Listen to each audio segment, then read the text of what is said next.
did 4 videos digging deeper into the D chord, the G chord, the A chord, and the E chord, and I never got around to doing digging deeper into the C chord. So I'm going to remedy that today, and we're going to talk about the C chord. And I'm also going to do some videos digging deeper into the minor chords. I'm going to do those later as well. So, but today we're going to talk about the C chord. The C chord is a C triad. The notes in the triad are C, E, G. And our chord here is basically nothing on the bottom string. This is the one everyone tends to learn first. And on the 5th string, we're at the 3rd fret, 2nd fret, open, 1st fret, and open. And the letter names for those notes are C, E, G, C, E. C is the root, E is the 3rd, G is the 5th.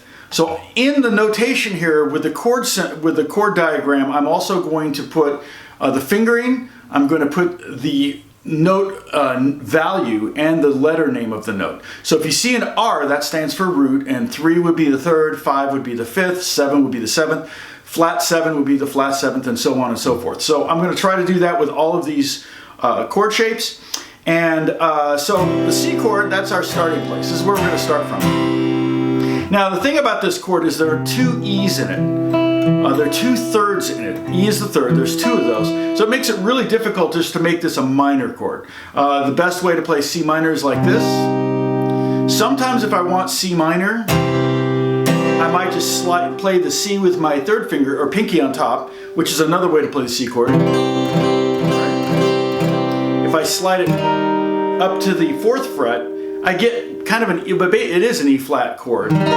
So it ends up kind of sounding like C minor 7 over E flat.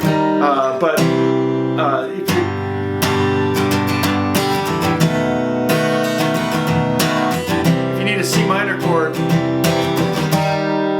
it kind of implies a C minor chord. It's not quite C minor, but I like it because it gives you that open G string. So you have an open string in there, whereas C minor, there's no open strings. Okay, so C, and then this C with the pinky on top. I was watching some videos of Bob Dylan playing guitar in the 60s, and I'm trying to solve the G chord mystery of when it went from a 3-finger chord to a 4-finger chord. So I'm trying to watch videos to determine that. But I noticed that he played C a lot of times like this, which is a great way to play it because it gives you 6 strings. So it's a good banger. Bang it out, you got that, and you go right to G. The only problem is it's not a C in the bass anymore, it's a G in the bass.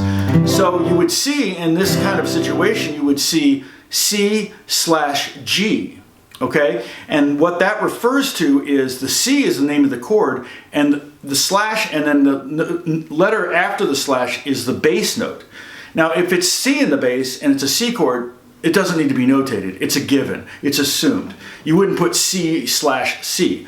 But if anything other than C is in the bass of a C chord, you're going to want to notate it with the slash symbology. Symbology? It's not a word. I don't know. Anyway, well, it's a word, but I don't know if it works better. So this would be C over G. And another one we could do very easily is just play C, but let the low string ring out, and that would be C over E. Okay, now that might be a good one if you went C to C over E to F minor, something like that.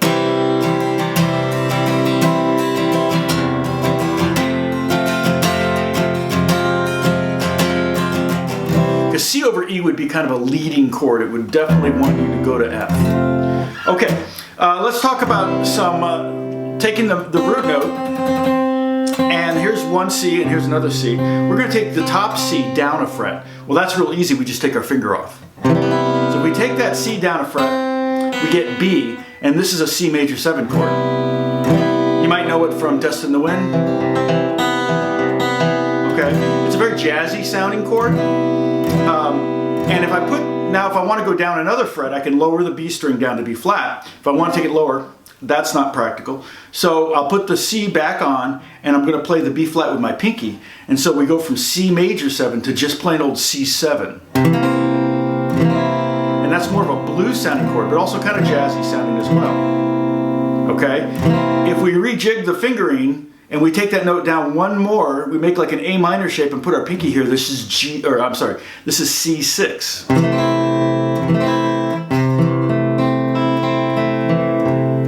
Okay, so C, C major 7, C7, C6. If we want, we could go down one more fret, and that would be a sharp 5, okay? We can't play the top string or the bottom string, so we'll just play the middle 4 strings, and this would be C augmented. Like Oh Darling by the Beatles, so it's kind of like the first chord of that. That's an augmented chord. Okay, so there's some C chords where we took this note down. Okay, let's make a C2 chord. So if you add your pinky right here, on the 3rd fret of the 2nd string, we would end up with a C2 chord. That C2, that 2 is a D note. Okay, another way we could do it is to play it like we would play a G chord, but move our 2 fingers down. This would be C2 as well. And it's not C9. C9 would have a 7th in it. C2 is just a C triad with a 2nd, which in this case is a D note in it. That's the difference between a C9 and a C2. The 9th and the 2nd are the same tone, but a C9 chord has 5 notes in it. 1, 3, 5, 7, and 9. And a C2 chord or 2 chord only has 4 notes in it, the triad and the 2. I've done a video quite a while ago explaining chord symbols, and I talked about that. And I'm just telling you this now because it'll start to sink in as you think about it and you hear it more and more. But so basically the C2 chord, another one we could play, like I said, is here. So it would be nothing on the bottom string, and then 3rd fret, 2nd fret, open, 3rd fret, 3rd fret. Another one I like a lot, this is kind of an odd one, I'm going to call this is going to be C2 sharp 11, okay?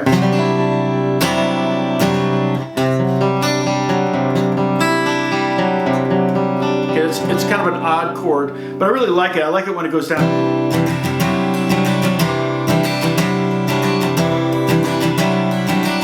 And the fingering on that, I'm basically using, you could use your first 3 fingers, on the bottom, but I like resolving it. But on the 3rd string, on the 5th string, 3rd fret, then the 4th fret of the 4th string, open G string, 3rd fret of the 2nd string, and you can have open E string.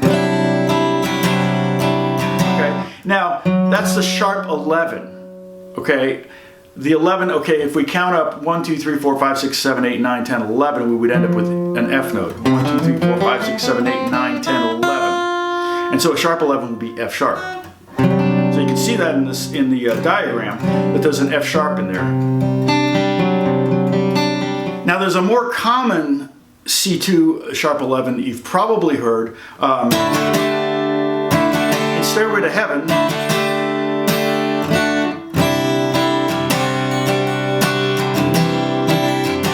I think that's how he plays it, but there's definitely a sharp 11 on top of that. So you've heard that one, and that voicing, the way you play that is 3rd fret, and you can hit the open D string, but I kind of like to deaden it.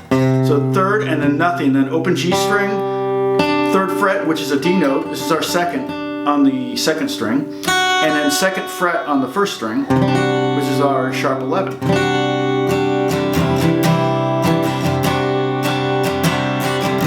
Okay, so now a more common chord than a sharp 11 would be a sus chord or sus4 chord. And one way we can do this is to basically add our pinky right here. The only problem is, like I told you before, there are 2 E string or E notes in this chord. So if you're going to sus one E, you got to sus them both. So you might have to lay down your first finger if you want to do it. So nothing on the bottom string. 3rd fret, open, 1st fret, 1st fret. Okay, but we have some options here. The other thing we could do is we could play like this. We could play our C chord like this, with the pinky on top, and then sus it by swapping out the 2nd and 3rd finger. And you're putting the 2nd finger up here where your 3rd finger was, and you're putting your 3rd finger down here on the 3rd fret of the 4th string. The other thing you could do is don't worry about the high E string, let it ring out. If you do that, it's called what I call a C4 chord.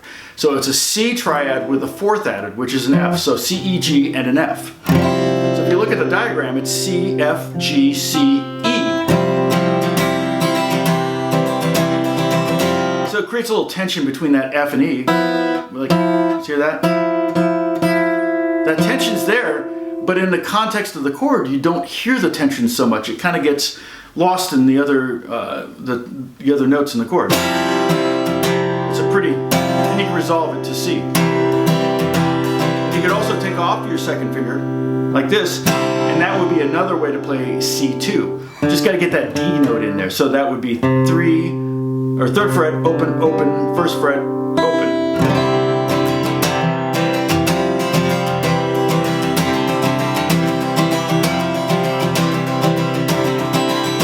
Right? Much like the D sus to D to D2 chord thing we did.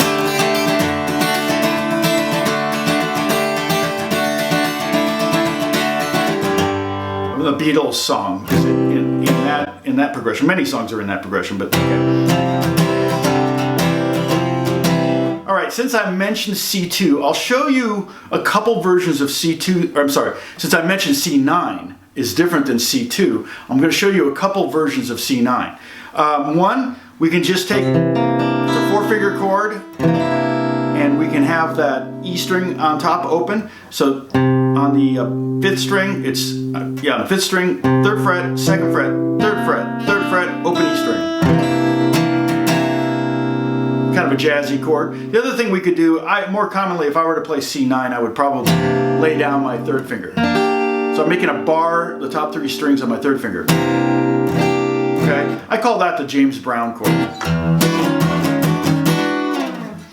And the great thing about it is because there are no open strings in this chord, it's totally movable. Whatever note this is, that's what kind of 9th chord it is. C9, C sharp 9, D9, E flat 9, E9, F9, etc.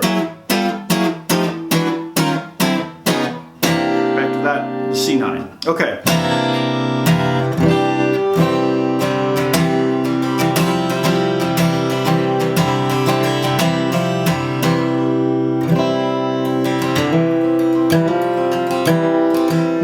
Are there any C minors we can do? Not easily. I really can't recommend this one.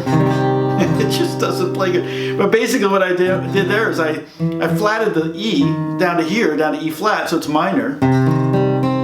But it's very difficult to get that C note to ring out, and you can't let the E note ring out on top. You can put the G up here.